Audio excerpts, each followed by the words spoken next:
सास जब आधी रात को घर से बाहर निकली तो बहू ने उसे जाते हुए देख लिया। उसने अपने पति को जगाकर कहा, अभी अभी मैंने माँ जी को घर से बाहर जाते देखा है, पता नहीं इस उम्र में क्या गुल खिला रही है। दिनेश बोला, क्या बकती हो, वो मेरी माँ है, तुम उसके बारे में ऐसा सोच भी कैसे सकती हो। पत्नी बोली, हाथ कंगन को आरसी क्या, खुद देख लो, इतनी रात को कहाँ गई है वो बेड से उठा और चप्पल पहनता हुआ बोला, चलो देखते हैं माँ कहाँ गई है। फिर वो पत्नी के साथ तेजी से बाहर निकला और उस दिशा में बढ़ने लगा जिधर उसकी माँ गई थी। कुछ दूर चलते ही उसे चांदनी रात में एक साया गांव के बाहर की ओर जाता हुआ दिखाई दिया। उसकी पत्नी बोली, अपनी आंखों से देख लो, वो जा रही है। दिनेश बोला, चुपचाप चलो, मुझे दिख रही है। कुछ देर बाद गांव खत्म हो गया। सुनीता देवी अकेली चुपचाप खेतों के रास्ते से आगे बढ़ती जा रही थी। उसे अंदाजा भी नहीं था कि उसका बेटा और बहू उसके पीछे लगे हैं। वो अभी 55 साल की ही हुई थी, मगर दुर्भाग्य ने उसे विधवा बना दिया था। 1 साल पहले लंबी बीमारी के बाद पति का देहांत हो गया था। दिनेश पत्नी के साथ दबे पांव माँ का पीछा कर रहा था। पिता की मृत्यु के बाद माँ गुमसुम सी रहने लगी थी, मगर वह इतनी रात को घर से बाहर निकलेगी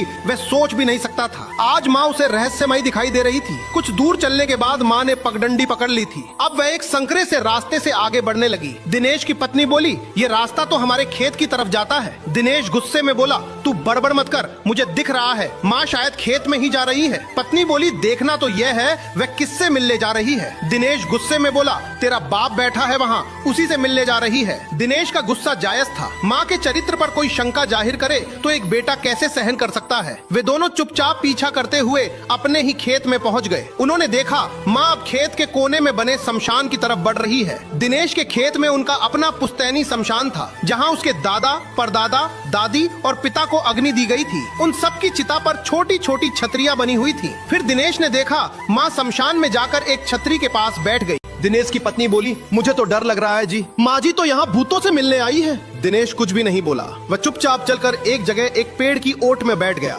अब वह माँ से कुछ फुट के फासले पर था, जहाँ से माँ उसे साफ दिखाई दे रही थी। माँ अगर कुछ बोलती तो दिनेश को साफ सुनाई देता। दिनेश की पत्नी भी डरते डरते चुपचाप दिनेश के करीब बैठ गई। अचानक उन्होंने सुना माँ कुछ बोल रही थी। माँ कह रही थी, अजी सुनते हो या सो गए। फिर कुछ देर के लिए चुप्पी छाई रही। माँ फिर से बोली, आप तो यहाँ आराम से सोए हुए हो, मगर मुझे तो आजकल नींद नहीं आती जी, आपके बिना जरा भी मन नहीं लगता, मुझे भी अपने पास बुला लो ना, मुझसे आपके बिना नहीं जिया जाता जी।